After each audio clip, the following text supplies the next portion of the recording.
కురుక్షేత్ర సంగ్రామంలో ఎందరో వీరులుండొచ్చు. కానీ కర్ణుడి పేరు వినగానే ఒక తెలియని భావోద్వేగం కలుగుతుంది.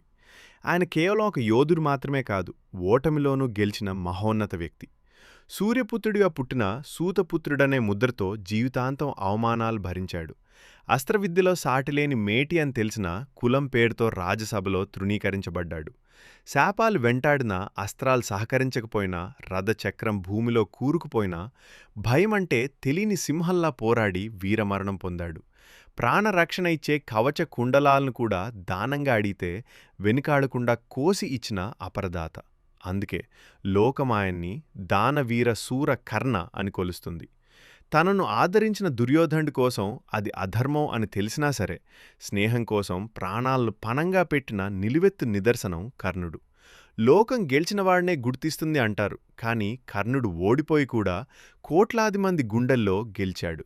చరిత్ర ఉన్నంతవరకు కర్ణుడి పేరు సూర్యచంద్రులా వెలుగుతూనే ఉంటుంది.